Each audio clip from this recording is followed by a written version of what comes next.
This is Joe Wong. Welcome to the Trap Set.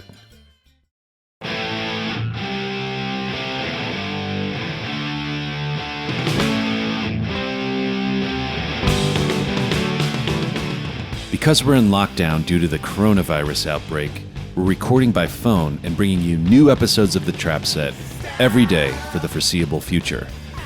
Today's guest is Buzz Osborne, the singer and guitarist of the Melvins. Over the course of nearly 40 years and thousands of shows, the Melvins have been a consistently astounding live band. They're also peerless in their ability to sustain a prolific and creatively adventurous body of work, a musical universe unto itself. Buzz is gearing up for a solo tour in May. And now my conversation with Buzz Osborne.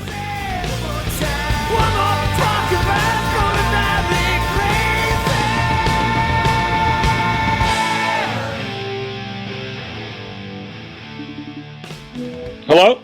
Hey, Buzz. Yeah. Hey, it's Joe. How are you? Oh, it's one of the weirdest things I've ever been through. It's like life after the 94 earthquake here, you know? 9/11 was more centered around one area, and people panicked for a couple days, and then we were on tour with Phantom when that happened. And so, at first it was weird, and then 2 days after it happened, people were ready to go out and party. That's the last thing they wanted to do was think about all that shit. Right. So the shows were packed and everybody was wasted. I can understand it. They've been sitting at home for 2 days looking at all this death. And they need something else, but that's not a possibility now, That's why we're doing this. Yeah, exactly. They can thank us. Yeah, it's all good. I mean, people will figure stuff out. I mean, I have a tendency to believe that within the next couple weeks, they'll figure out a lot of stuff. And I just wish they would lock it down right now and get it over with, Where are you at? I'm in Pasadena. Okay, so you're here. Yeah, I just wish they would lock everything down and, that would be good because, what we're doing now is going to make a lot of difference. I mean, if you normally run into 20 or 25 people a day and you cut it down to 3, that's massive average lower for, that will lower your average for catching this thing way, like a massive amount. So, How much time do you usually spend at home anyway? When You you're know, not I on am. tour? I do some stuff, but this self-imposed exile is not a whole lot different than what my normal life is like. Can you golf during this thing? I had surgery 2 weeks ago, so I'm not doing any golfing at the moment. And So I what got are my you surgery in right over the line. what are you So I thinking can buy about this. right now? Like what are you working on? You mean work-wise? Yeah. I am in the middle of editing a book on my photography, first ever. Um, and I'm also writing a book along the lines of like a Melvins book, sort of, or like an autobiography kind of. Oh, really? I've been working on that for quite a few years. Yeah. I mean, that's one of those things where I never understand people who start, I'm going to write my memoirs. They're not even 50, It's like, well, what Well, the how fuck old were do you you know? when you started yours? About 50. Well, that's when Okay. I started. I go, I'm 50. I should start thinking about this, So I've been working on that kind of thing for a long time, trying to think of a really good angle on it. And I have lots and lots of info written down. So taking it from there, and then I'll show it to Dale. I go, does this seem right? He goes, yeah, it looks right. When you say angle, what do you mean? um, it has to be something there has to be a reason for you to write something like that. Why would you do it? And so the angle is like, do I want to write it the way Bob Dylan did it, where it's not chronological, or which I really liked, or do you want to do it straight chronological? There's a lot of things like that. Do you read lots Plus, of there's a music lot of stuff that. Excuse me. Do you read lots of music autobiographies? I have. In the last few years, I've been reading a lot more. It really gives you an idea of what you don't want to do. Yeah. That's for sure. I like Dylan's. I don't know what you thought of that one. I really I like thought that it was one. good. Yeah, I was glad he said part 1. I'm waiting for the next one. Yeah. Maybe He's a he's good waiting until he hits storyteller. 80. Yeah, maybe. I don't know if you noticed, but Bob's a strange cat. Yeah. Are He's one you of a the most strange eccentric- cat? Oh, compared to who? Um, um, I live a pretty conservative life, but I tend to let that wildness come out in my music. So, what's the first thing that you can remember in your life? Um, ever the first Yeah, thing, what's your first memory? first memory is I couldn't have been more than about maybe one or two, maybe. Living in an apartment a really horrible apartment my parents had in this town called Morton, Washington, up by Mount Rainier. I remember standing in the middle of their bed, barely able to stand up. You know, Hmm. it's pretty early. What did your parents do? My dad worked at that time in a 2x4 mill. My mom was a mom. She had two kids, very young. Did you have an older or younger sibling then? I'm the oldest. My brother is about a little less than a year and a half, about a year and a half older or younger. What were you guys listening to in the house when you were growing up musically?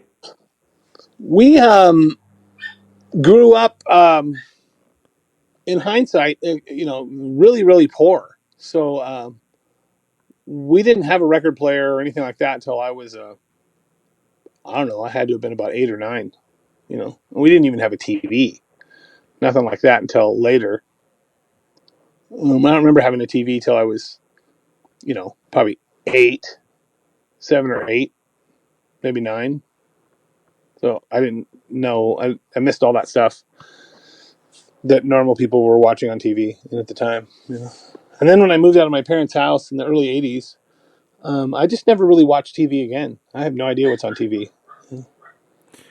What No clue. would you make your own music in the house? Like, did you guys sing or play an instrument or something, or listen to the No, radio? no, Or no. Me and my brother played sports, but mostly by ourselves. We played on some organized type teams, or we spent times out in the woods doing, fishing. Um, I grew up in rural America, so it was, nobody was worried about guns. There wasn't that kind of fear around that sort of thing, which is the case in rural America now. hmm. It doesn't have that stigma there. It's just normal, and which is funny. I remember when I was growing up, when I was really little, I was we always had guns. There was always guns in the house, always. And my dad told me something I never forgot, which is really good advice when it comes to guns. He's like, remember, all guns are always loaded. And as long as you do that and treat them like that, you won't have any trouble. Do you still have guns? Maybe. Do you shoot? Do you go to the range? No, I'm kind of bored with guns at this point. But you don't want me shooting at you. Let me put it that way. Even if I'm running, so you're good. You're a good shot. I have absolutely no doubt that I could hit you if you're running away from me, even with a handgun. No problem. Wow. But guns to me are just second nature. It's not. I'm not afraid of them. I know how they work. They're nothing. There's nothing to fear. Nothing. There's no reason to fear it at all. If you know what you're doing, you know, there's not. You're not gonna have any trouble. So many Of people course, don't know what they're I can't doing, though. explain. I can't explain every sparrow's fall when it comes Yeah. to that, but by and large, when you consider how many are out there versus legal guns are out there versus how much accidental stuff happens, it's very very moderate or very very minimal. You know. What about fishing? Do you still fish? No, I would. I always liked fishing. I did all my fishing in lakes or rivers when I was a kid. My father-in-law, when I got married, I don't know, 27 years ago. He was a commercial fisherman by trade. And so we would go down to their house in down near, between, and go fishing between San Diego and Orange County out in the ocean. That was always fun. I really liked that. Catch fish, take them straight back to the house and cook them. That was always good. But I don't know anything about boats or running boats or anything like that. You're with somebody like that, they tell you what you're going to fish for and what you're going to catch and what it's going to be like, and it just happens. Yeah, that's I pretty couldn't make that cool. happen. Oh, it's amazing, unbelievable. It's great to be with people like that. Reeling in, what is it? Oh, it's a barracuda. Oh my God, it's a bonita tuna. Or whatever. I think the biggest thing we caught was like a 120-pound mako shark. That was great. So The when thing is, you though, he was when trying. He goes, "I'm going to catch him a shark. That's what we're fishing for. Catches one." You know, like I couldn't do that. It would just be dumb luck if I caught a shark. I hear this analogy that writing a song is like going fishing because you only have so much control and you can show up and try, and then sometimes you catch something and sometimes you don't. Would you agree with that analogy? Yeah, it's like that. I think it's more like panning for gold. You know, you sift through a mountain of garbage to find the few little nuggets that are there. Yeah. Yeah, and like the more comfortable you can become like facing your own garbage, then the more likely you are to wait it out until you find the gold, right? Yeah, I mean, I consider myself a songwriter. It's what I do. When I pick up a guitar, I'm thinking in terms, unless I'm just doing straight practice, I'm thinking in terms of writing songs always. And so I'll come up with something. And now I just recorded on my phone the riff, Mm-hmm. which is great because you always have a recording device with you, which wasn't the case for the majority of my songwriting career. I had to be near something that was, I was able to record because I can't write music, but where I could record it. And so if I had no way of recording something, I would never ever work on something I didn't that was new. I would only play songs I already knew, you know, because I Because did not want to come up with something. you didn't want to deal with the disappointment of coming up with something good and forgetting it. That's it. I've Some had that people I've happen, talked to say that you know. they in that age they would just go ahead, and if they forgot it, it wasn't good enough. If it was That's memorable bullshit. enough, then it was good. Yeah, because I think there's lots. I'll go through my voice memos, and there's lots of stuff that I forgot making that's pretty good. Oh yeah. Years later. Oh, of course. Always. I mean, um, they can think that, but that must mean that they're writing very simplistic music. Yeah. I write stuff that's fairly complicated, not always, but a lot of times, and to get those nuances in there, whatever it may be. Yeah, I might be able to remember the gist of it, but I don't remember exactly how I put that hiccup in there that made it really cool. And I need to have that there because I cannot remember it. And maybe they can always remember their simplistic songs, but I can't. you know? And even a simple one, you could like, oh, I don't remember it. Yeah, but all right, I remember it, but you might not be remembering it exactly right, even if it's simple. Exactly how many times did I do that? Exactly what was I doing? Because Hmm. my music stuff, when I write stuff, I can show it to Dale or Steven, and where I hear the one is not where they hear the one, not where it really is, and there's a whole lot of stuff like that. So I am not going to try to fix that. I just leave it, and I don't want to know how that works. So my the way I write music and hear it is much different than what people might imagine. So I don't want to screw with that. I just leave it as it is. So Well, I don't really want to know the right way. it's the right way for you, right? Yeah, well, I've been doing things the wrong way for a long time. So right, um, wrong, I don't know. It's well, all just depends on who you talk to. I mean, I'm sure there's people who think I'm a total crap songwriter, terrible guitar player who can't sing. Fine, millions of people will agree with you. But that's not my audience. I don't know who my audience is, but it's not going to be millions and millions of people. It's going to be a smaller, more eclectic weirdos. Not because that's what I want, but that's just the reality. when did you start liking the stuff that you were writing? Oh, in hindsight, um, uh, I started playing guitar when I was about 18, and I was in a band within the next couple years. So it seemed like a long time between the time I started playing and when I actually was writing music and playing in a band, but it was really only like 2-3 years at the most. And I was writing songs almost immediately. I realized really quickly that the way that you get better is figuring out other people's songs, and the way you pursue actual music is to write music. You know, so I still to this day will, as a form of practice, learn learn somebody else's songs just to do it, and then uh, just to practice. Keep things fresh. Oh, let's learn that. Let's see if I can figure that one out. And it might show you a new way to play or something like that. I'm good at faking stuff like that, so it's good. It's a lot of fun. But I always liked writing music. I always thought that was what I needed to do, and I always approached it like I'm going to write music that I like as a fan. If and figuring that I had good taste, there'll be other people that will like it. Mm-hmm. That was it. No, I didn't have any ideas at the beginning that I would ever make a career out of doing it, but I knew that I had to do something that was outside the realm of what was normal, because that just wasn't going to happen for me. Yeah, But what were your prospects like before you discovered songwriting? What did you think was going to become of you?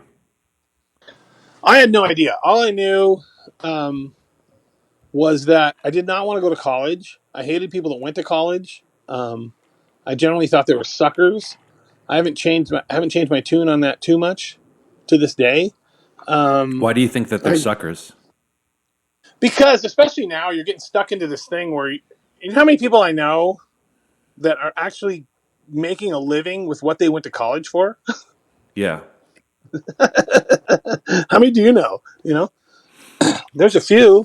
Well, there's also the idea that you're not necessarily supposed to make a living directly with what you go to college for, but it's supposed to broaden you as a person and make you smarter and make you think in a different way. Really? So you go there and you listen to whatever they tell you, and it broadens your horizons. That's the I idea. disagree. I totally disagree with that. I think that they're going to just indoctrinate you into whatever they think. And that's it. You go in there and try to disagree with anything that's going on and see what happens to you. Just disagree. So I guess I Just shouldn't go back to school. unless you have a specific reason for going to school, why would you bother? Especially with what's available on the internet now. You Yeah, know, that's true. why would you do it? Why would you do it? Why would you go $50,000 to $150,000 in debt for nothing? Nothing. You'll get nothing out of it. I think it's horrendous. And if people want to think they went to college and they're smarter than me, I'll play Jeopardy with you. We'll see who wins. Have you been a Jeopardy question yet? Melvins were, yeah. Yeah, well, there you go.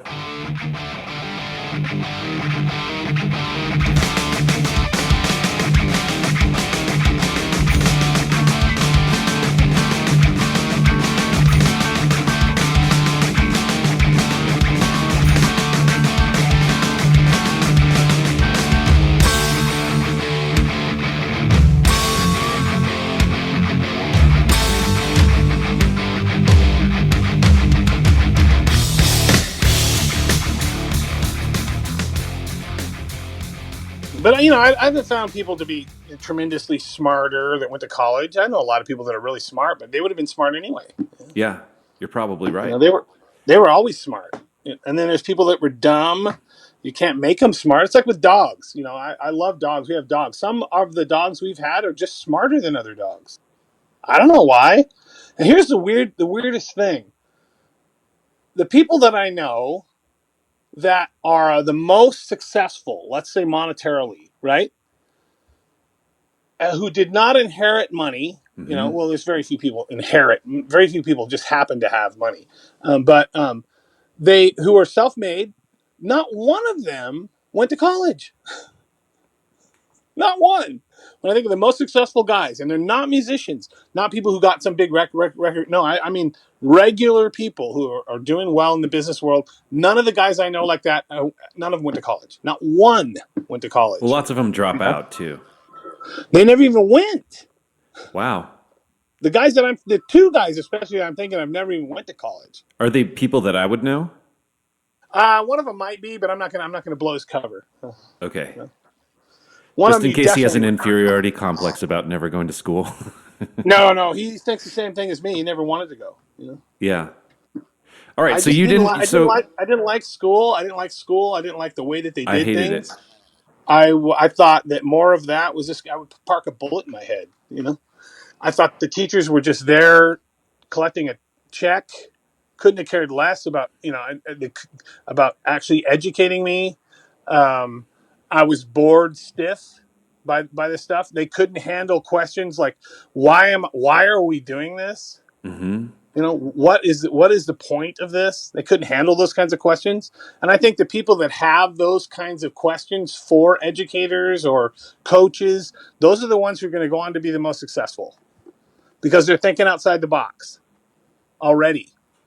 And the box by high school was just closing in on me. And I couldn't imagine how 4 more years was going to widen that horizons more. You know, I just couldn't see that happening. And I don't think I was wrong. You know? You know, it's interesting because I tend to agree with you, and I don't have any kids, but Yeah.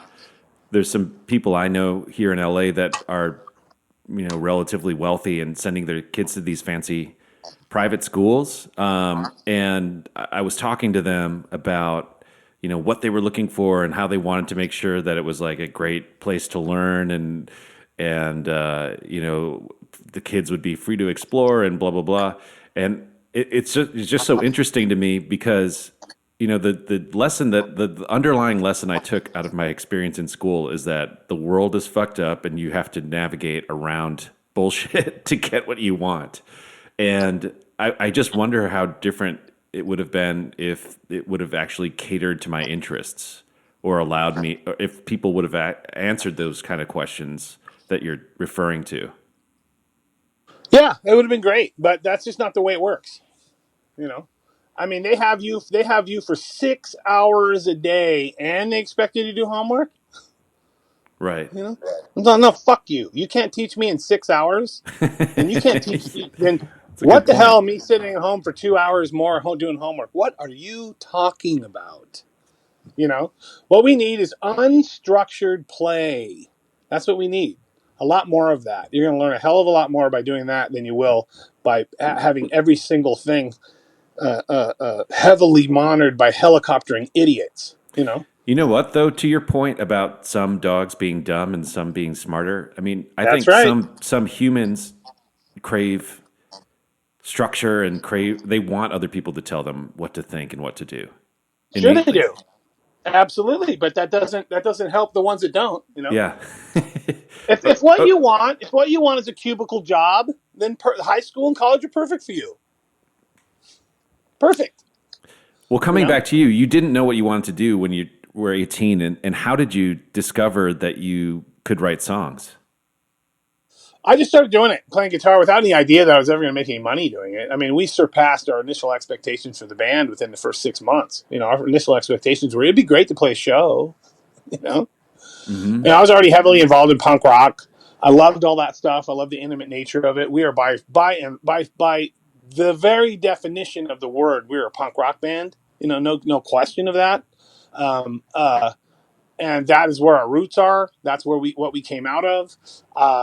The intimate nature of it all, how you could take that kind of thing from an arena and put it into a place that felt a lot more real to me, you know. And then I saw bands that you didn't have to be a virtuoso to do these things. You could do weird stuff and it would be okay. Just on and on and on like that, you know.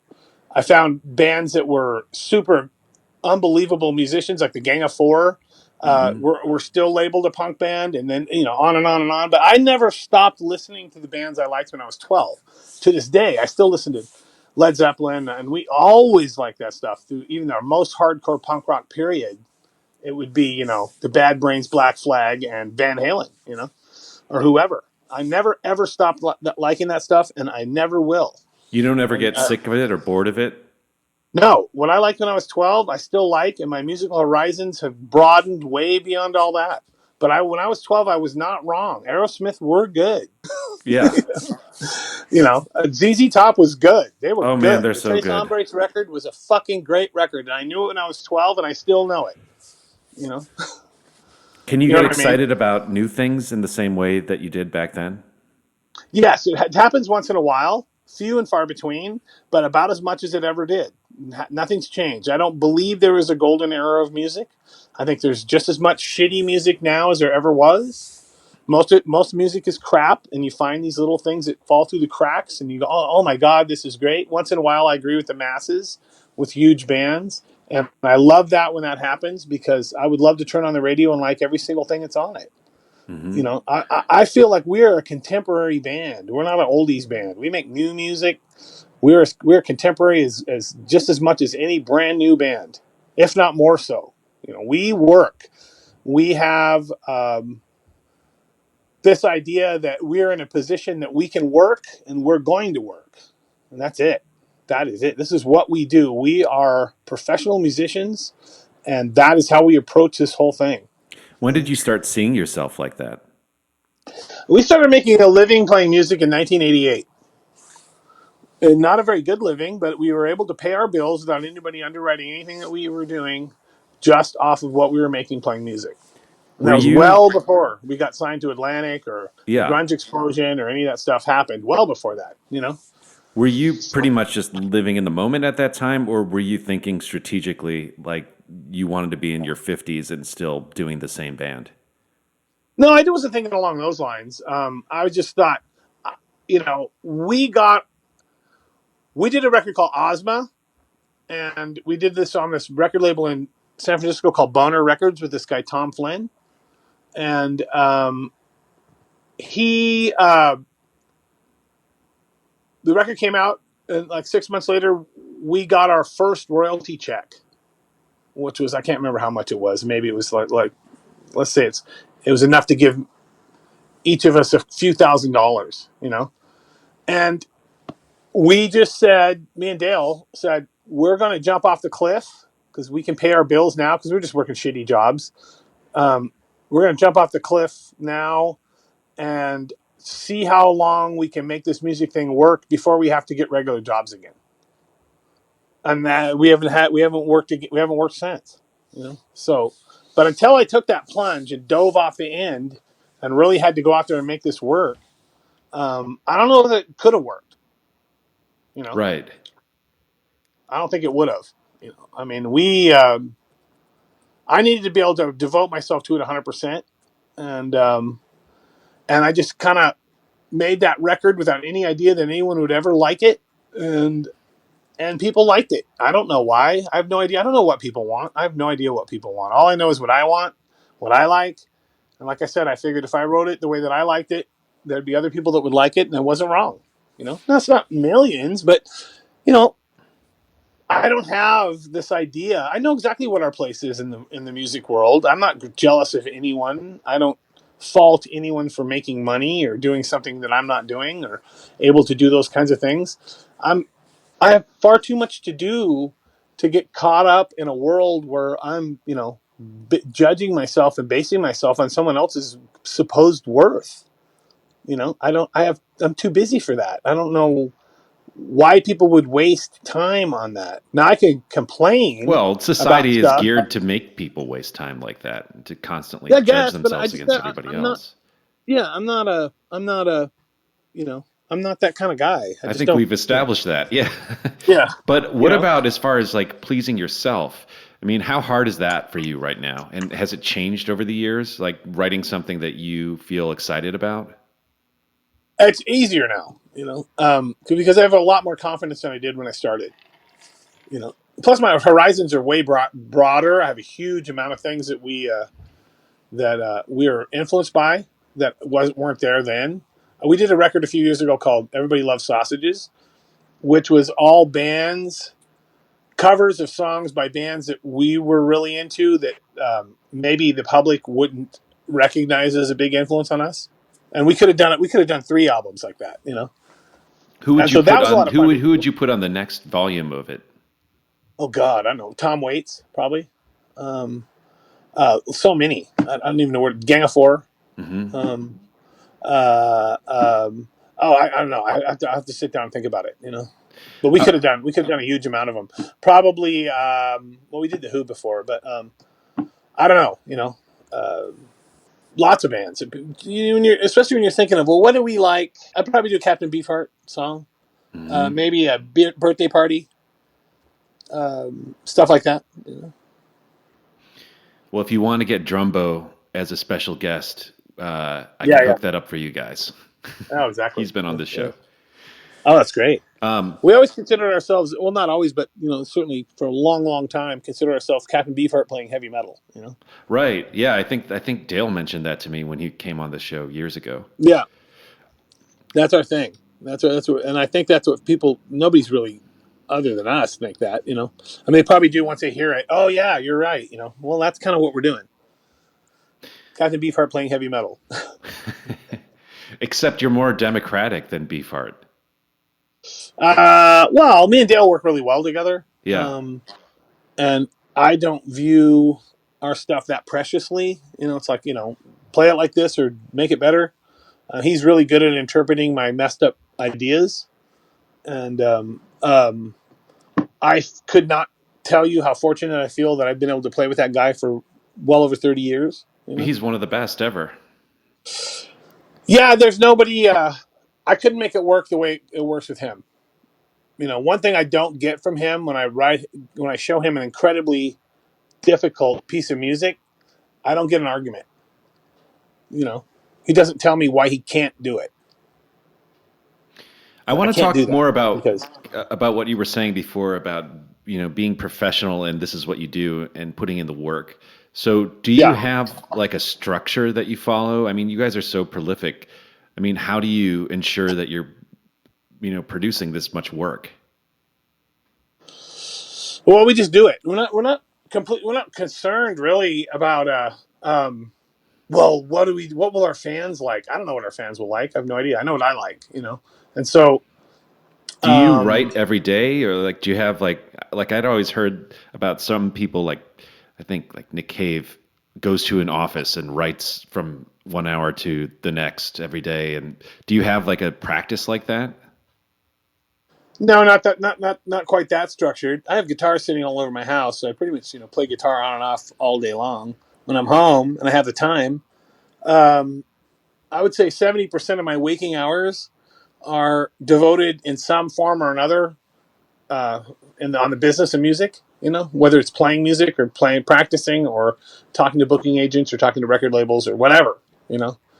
Or band members, or about 70%, I would say. The other 30%, I'm doing something else, but a wide variety of other things. But that's pretty much how it works. I don't I don't take vacations. Being home is a vacation for me. I don't go. I'm going to go to Hawaii. None of that stuff really attracts me. I feel Hmm. like I kind of live in the place I want to be, which is LA. I can't think of anywhere else I'd rather live. Um, What do you like about LA? well, I grew up in the Northwest where it rains constantly, and I think that really had a negative um, negative influence on me personally, because once I got out of there, that was when my creative spark just exploded. I mean, we did one album. We lived there on 1/7 inch. That was it. The rest of the stuff has all been of our entire career has been all written in California.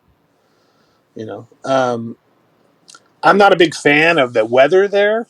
It's horrible, and I think the weather here is amazing.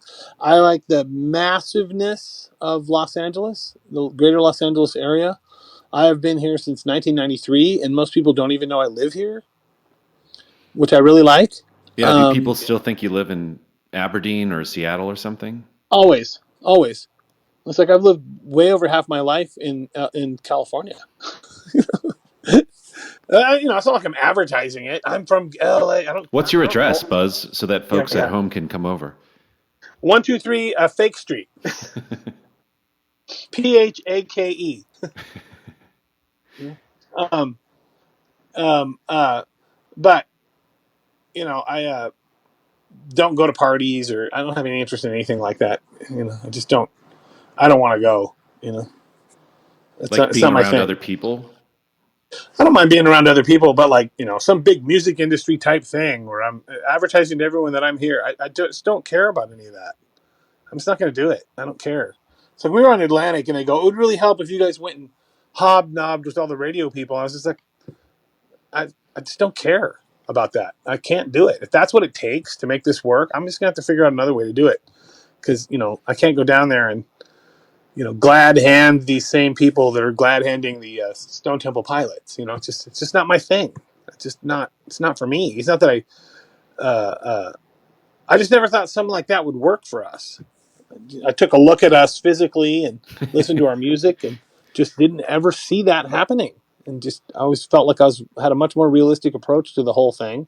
And people can't get over this idea that everything passed us by, Nirvana, Soundgarden. It's like, I'm fine. I've always been fine. I've never bitched about that. I'm happy that those guys got successful. I'm not bummed out by that at all. I was really happy that bands like that got massively successful and said we had something to do with it. That just proved that I wasn't wrong. I was right. I was onto something. I had an idea that would work. And I had an idea of how music could change on a global level. And my instincts were completely correct. That's fine with me. It's good enough. Now what? You move on from there. I mean, that doesn't really I don't spend a whole lot of time pondering that during the day. What do you spend a whole lot of time pondering throughout the day? Well, it depends on what I'm doing. You know, I mean, thinking about my illustrious past isn't one of them. Well, what about when you're writing your memoir? Oh, well, what I'll do is I'll think of specific things. One of the things I think that I've been working on lately is trying to figure out certain important parts of your life that changed everything for you, whatever it may be.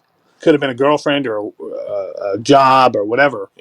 There's certain turning points in everybody's life that happen, and identifying those things. It's sort of like a movie where you go, there's generally one scene in a movie that without that the movie doesn't really work. Mm-hmm. And you try to figure out those things, because that kind of stuff to me is interesting. Like, why did I do that? How did I know that about that? What was the point of that? That kind of thing. So I'm trying to think of things like that. One of the things I'm working on right now is a story about the very first time we came to California, or the second time we came to California, in 1985, and what I was thinking. And once I get that going, then I tend to remember. It's like a flood. I remember vividly lots of stuff that was happening, even down to what I ate that day. I can remember where I went, who I talked to.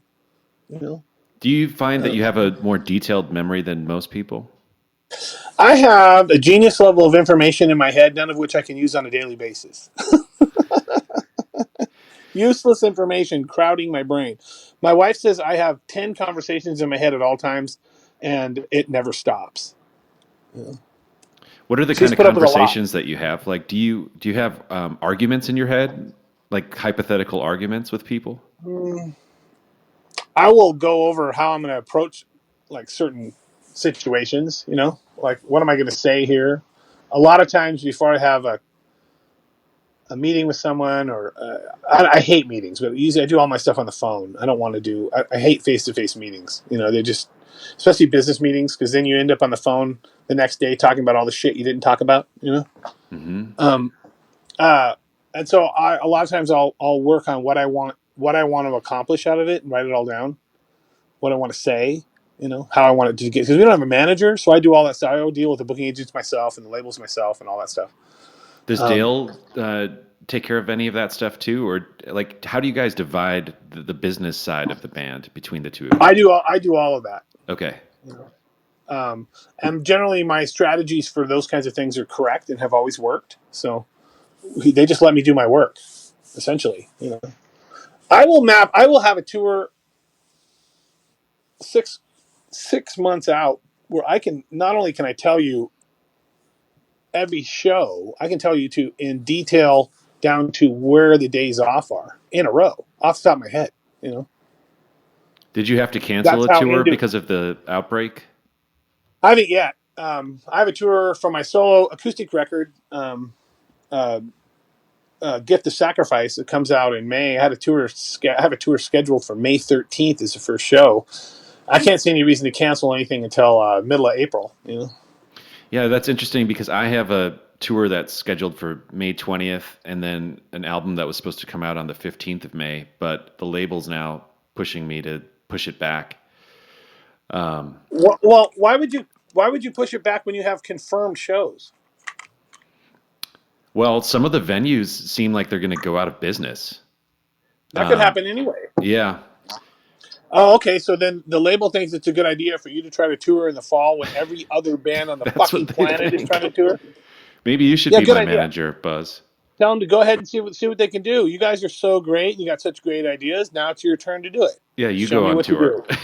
You go out No, on no, you tour. set it up for me. You show me the money. Yeah. Oh, I could. You're going to get me a tour now, September, October, November. Great, let's do that. I think you guys will do a great job. Oh, you mean 2021?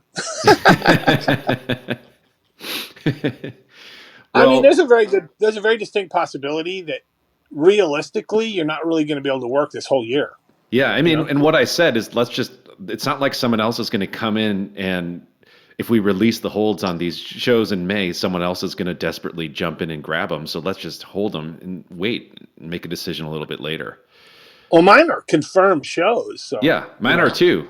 Mine Yeah, are yeah. I confirmed and wouldn't. like tickets are on Yeah, sale. right. They might have Um, been on sale since January. well, tell me about your So solo acoustic record.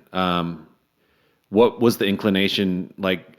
What are you getting out of it that you don't get from being in the band? I don't get to hide behind the other guys.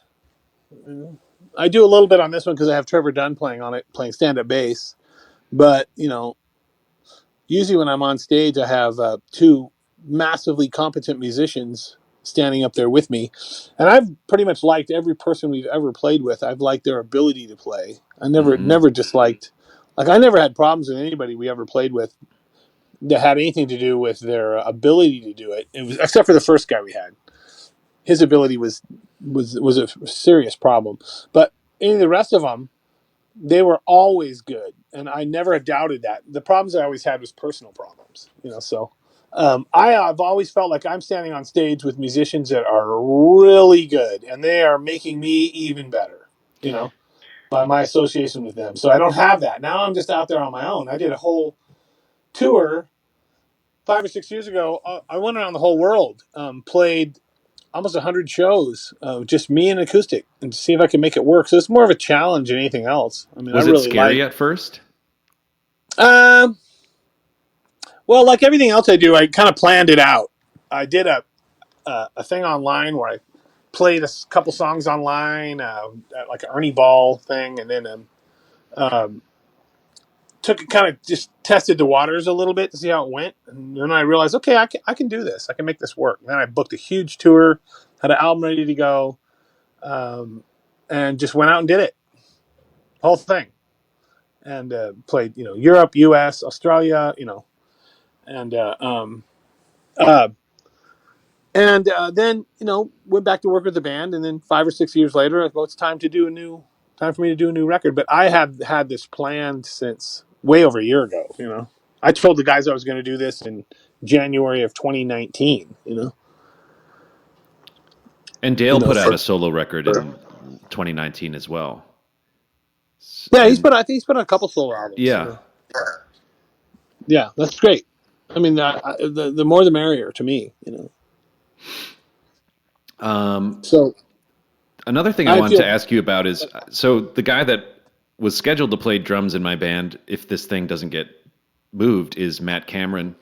And I Oh know he's wow, been doing some stuff with you guys too. What have you guys been working on together? his songs. We've been playing on songs of his, which has been cool, and that kind of started last year after the Chris Cornell tribute show that we did with those guys at the Forum, and it kind of just went from there. I mean, I think he had a little bit of time. Hopefully, some of the stuff we did can come out like as a 4-song EP this year. But they're all songs he wrote.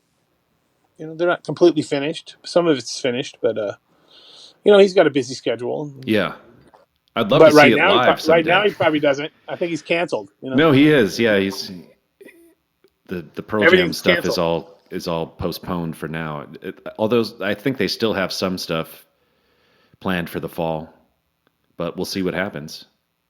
Yeah, I mean, we could be in double-digit unemployment by then. So I don't know how much money people are going to have to spend on expensive tickets. Yeah. I doubt $20 shows will be affected too much, but $120 shows might be. you know, they may have to go to Plan B. I wonder what Plan B is. Cheaper, doing cheaper shows. Or Where they Matt only make. touring with you guys and doing his songs. He could do that, if he wants to. I mean, it's fine with me. I mean, the priority obviously is with Pearl Jam. That's a career move. It would be for anybody.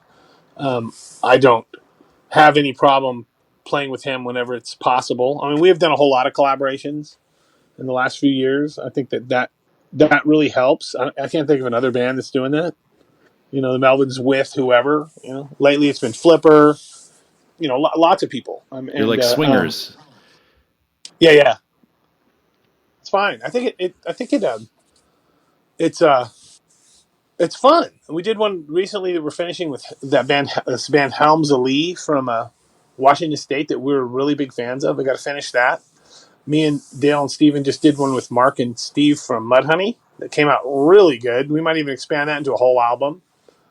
Um, we did, yeah, Flipper, Shit Kid. Just we've done a ton of them. We've done a ton of that kind of stuff where it's collaborations, which is it's a lot of fun as well as your own Yeah, and music. you even absorbed another band into your band for a few Yeah, years. Big Business. Yeah. Yeah, that's true. We did 3 full albums with them, and an EP, and a live album, and about probably 800 plus shows with those guys. Me and Dale have done somewhere in the neighborhood of 2 or 3 thousand shows. I don't know how many. Do you ever There's get a list. Do you ever get sick of it? Online. Well, not every show's good, but no,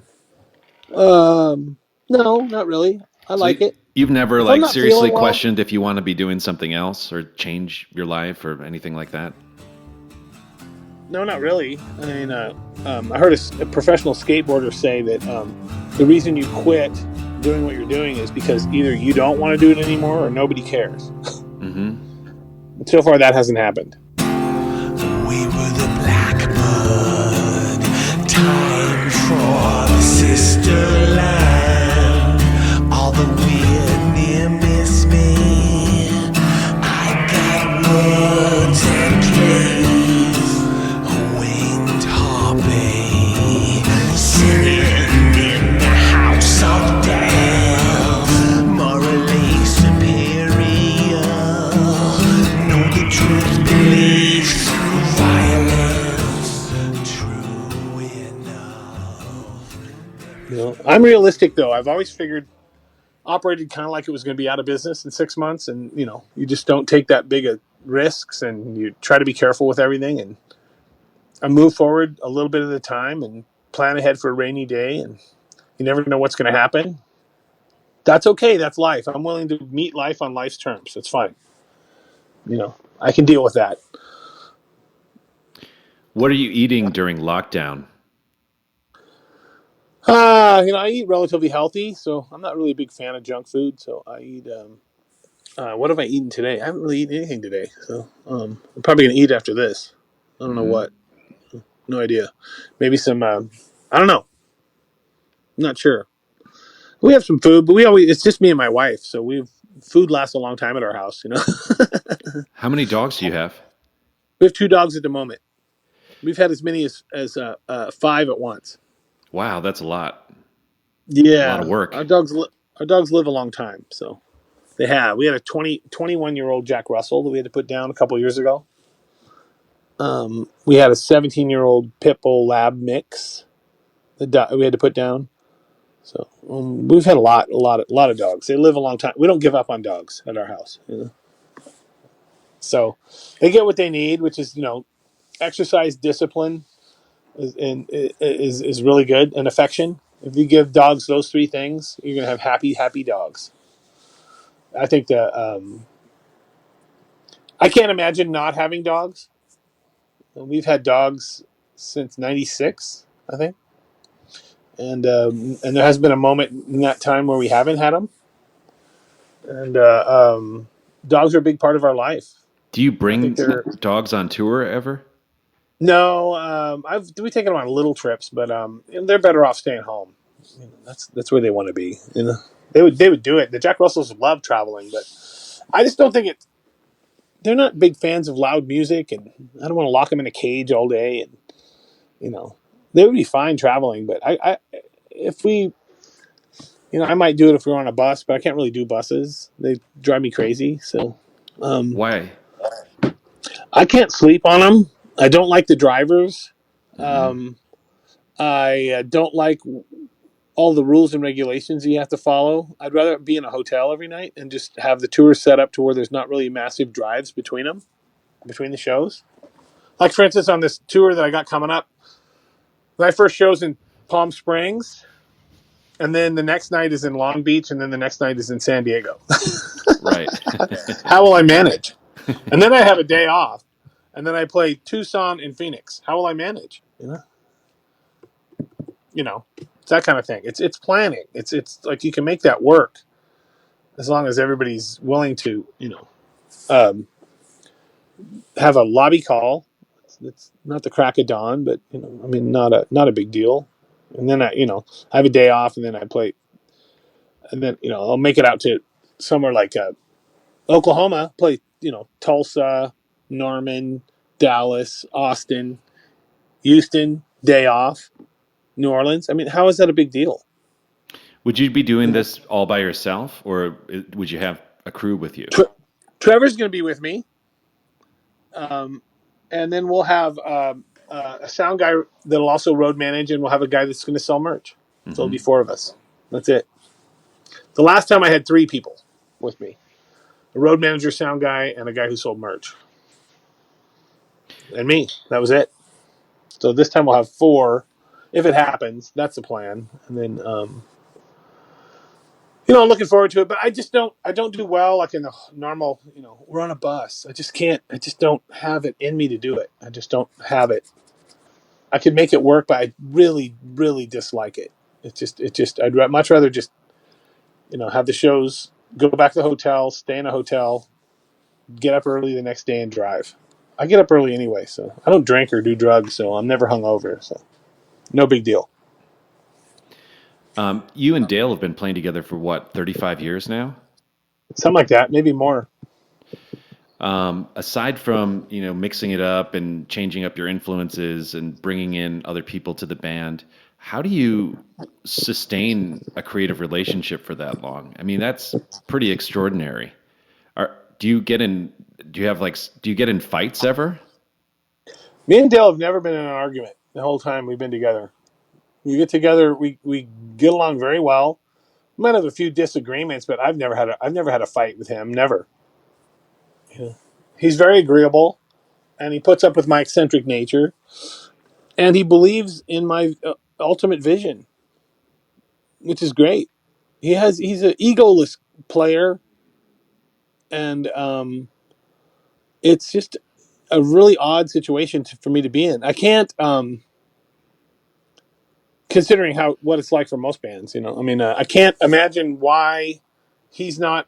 Some huge band hasn't offered him a job way above my pay scale. I don't know why. People are stupid. Same with Steven. Steven McDonald is the most talented bass player I've ever played with. And I don't understand why some huge band doesn't have him playing bass for them. They're just stupid. I'm the luckiest guy in the world. I get to play with 2 of the best musicians in the entire world. What huge band would these guys fit into? I mean, it's your music is so singular. I mean, what band do you think they wouldn't fit into? Well, I think that they would be too cool to be in some of those bands. Like what? I don't know. I don't know. I won't speak for Steve. But yeah, I mean, when I played with him last summer at this kind of one-off thing, and he's so easy to play with. I was playing drums, but because he sways back and forth, it's like a giant human metronome that you can just lock into easily. Oh yeah, he's unbelievable. I can't think of a band he couldn't play in. There's people just they're not smart. Bands are just not smart. I watch these huge bands with these half-assed musicians in them. It's like, my guys are way better than these guys. Way better. Well, you're a better band too. Yeah. Well, I mean, we're all. I just think it's. Well, thank you. I appreciate that. But I think it's ridiculous. I don't understand it. I totally don't get it. There's nothing those guys couldn't do. Nothing. So there you go. But Oh well. I don't know. I mean, it seems like they're doing what they're best suited to, you know? Well, they're doing this, but that's not really not what I'm saying. I'm just saying that I don't understand why someone hasn't went, wow, that guy would be really good in our band. You know, it's like Have just any doesn't big, come huge up. bands offered you a job? No, not really. No, I'm not putting myself in their category. You know, I would never do that. Never. Well, they're also, I would say, equally egoless from knowing both of Yeah. them, too. Oh yeah. They're super easy to play with. They will make everything better that you show them. You know, I feel very confident in my abilities playing guitar and writing songs. I don't feel, but to me, those guys are like, I'm playing with, two of the best musicians on the planet. Bass player, I can't think of anybody who's better than Steven. You know, there's a lot of people that will go for some horse shit, like a prog rock type of crap, and nothing's more boring than that. There's nothing sexy about their music. Do you like any prog These rock? guys have a not the way that people would think. I generally find that stuff to be exceedingly boring, and it's all from the head, nothing from the heart. Hmm. I have too much of a Johnny Thunders type of attitude to really super appreciate that kind of thing, or like a Jerry Lee Lewis. I'm channeling more of that thing, or Little Richard, than I am. Even though Little Richard may not have mattered, but I'm channeling more something along those lines than I would be, some perfect type of thing. That's just boring to me. It's not human enough somehow. Too in tune. How about that? Aren't there enough bands playing in tune? It's easier than ever to be in tune. Oh God, a whole. If you're always out of tune, then you never have to be in tune. I don't mind when bands are out of tune. It's never bothered me. Good. That's I saw something with the New York Dolls where some interview where they're asking about some show they played in Paris, and they're talking to David Johansen. They're going, but Johnny's guitar was so out of tune. Blah blah. He's like, why would you worry about something like that when there's so much drama on stage? It's like, yeah, exactly. That's the least of our worries. Well, So I like that speaking kind of of thing. huge bands, is there one Yeah. that you had ever fantasized about playing with, or one that you would accept an invitation from if it was extended to you? Oh, there's probably lots, but none I can think of.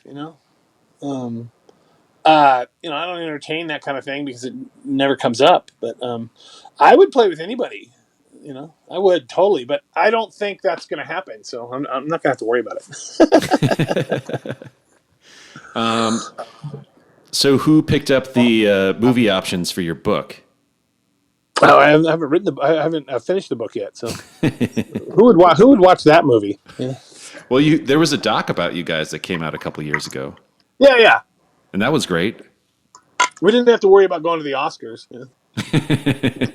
I was at the premiere at where was it on at the Silent Movie Theater? Yeah. I thought those guys did a good job for that kind of thing. There's a lot of work. I mean, I wouldn't have done it.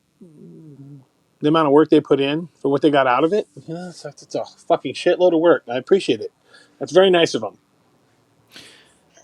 In the course of writing these memoirs, have you learned anything about yourself that you find particularly useful that you can use? Oh, I don't know. Not tremendously yet. Maybe I will along the line. Depending on how much I have. I may have way more material than I need already. So I don't know. I got to finish up, tighten up a couple things. Maybe during this plague, I can finish the vast majority of it. Well, But I have especially some if you writer don't get to friends that go I on don't. tour in May. Yeah. And I am finishing finishing editing a photography book right now, so that's good. I've always loved photography, always, and it wasn't until recently I put anything online. I put Instagram account, I think last April or something, and Yeah, I follow it, and I'm enjoying your photos. yeah, I've gotten a really good response. But see, I've always done that. I always taken pictures of the guys in the band and wherever I went, and pictures of my wife and my dogs, and I consider myself a street photographer. Approach the same way I do guitar, which is I don't really know what I'm doing, but I know what I like, kind of. And I don't really want to know all the ins and outs of aperture and all. It's just none of that stuff makes much difference to me. It's just like, is this a good picture or not? That's it. And my wife is a graphic designer, and so listening to her tell me why certain things work and certain things don't has really helped a lot. And uh, when you're around professionals like that, something's going to rub off. You're going to learn something from these people always. And that's been a big help. I tend to think people like that are professionals for a reason. And so I don't think I know everything. So I let the professional show them. I might have a really good idea. I'll show it to them, and then they will show me how they can make it 10 times better. Like, oh my God, you're right. That is way better. So I tend to like to let people do their work along those lines. And so I've learned a lot about, what looks good, why it looks good, what I like. I'm willing to put a lot of time into it because I love to do it. I take pictures all day, sometimes, especially on tour. I might take pictures for 3 days before I find one I like, and I delete the ones I don't like. I don't keep a bunch of crap. I'm not one of those guys. I'll take 10 pictures and then immediately decide which one I like the best and delete the rest of them. Do you do that with song ideas too, on your No, voice I'll memos? keep those. And then because I'll go. I know this is really good. I just don't know how to finish this. I don't know what to do with it, but I know it's good. And so what's really funny is a lot of times songs that have been kicking around for sometimes well over a decade will make it onto a new album, and people will assume it's your new music.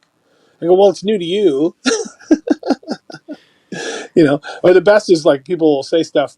This hasn't happened for a while, but especially in the 2000s, mid 2000s, people would be like, well, Stoner, which was my favorite record. I go, really? I'm not sure if I'm like your newer stuff. I go, well, which stuff? And I'll go, I wrote that most of that stuff when I recorded the Stoner Witch record. I just didn't finish it. So you're not only are you wrong, you're not even remotely close. I didn't just write all this stuff just now. Are you kidding me? Some of this stuff could have been kicking around for a long time.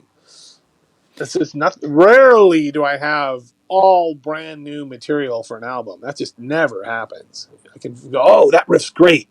Let's see what I can do with that.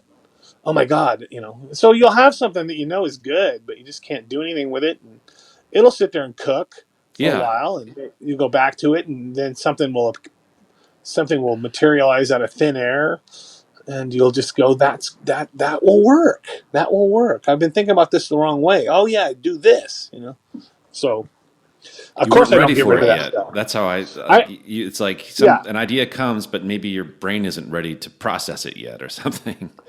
Or maybe later down the line I'll look at it and go, it's good, but it's not good enough. So oh well, maybe at some point I'll think of something. So I just leave it.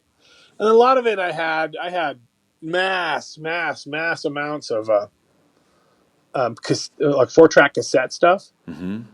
And so I sat down and went through all of it, and I was just like, okay, I'm sick of keeping this stuff. And I edited it all down to some stuff and just threw it all in the garbage. And I can't tell you how liberating it was to just throw that shit in the garbage and be done with it. So I felt like, okay, I've moved on. I've completely moved on. I no longer have that here anymore. Thank God. I don't want to hear it. One thing that made me do that was that horrible movie, that Kurt Cobain documentary. What was it called? Montage of Heck. It's like, I don't want people poking around through my shit thinking that this is what my reality was, Right. because it's not. That's a really, really unfair picture of it. And I know we knew Kurt pretty well, and to have 90% of that stuff that was in that, to have people think that that's the truth, that's horseshit. I have no idea why he wrote that. Why he did that. I know he didn't do any of that stuff. None of it. Why do people write down what they write down? I don't know. Well, lots of people write down, their worst feelings or fears or whatever to get it out. And then they Yeah, don't it doesn't mean intend they for did anybody it. else to see it. Yeah. Right. And so now it's a documentary, and people think that he took advantage of a you know a of a girl in high school who was had a mental problem. He never did that. You know, they think he did that. That's not true. That's horrible for anybody to think that he would ever do that. That's just awful. Now that's out there like it's reality. It's not reality. I don't want that. It's just like, I'm getting rid of this. It'll be interesting to see what happens in the future when they can harvest everybody's digital records. Even things that have been deleted. It'll give even more bleak picture of humanity. These were on cassette. Yeah, I remember. I saw that movie. Yeah, well, my stuff that I tossed out was 4-track cassettes. I tossed it all and I got rid of it. Moved on. Last thing I want is somebody else going through it.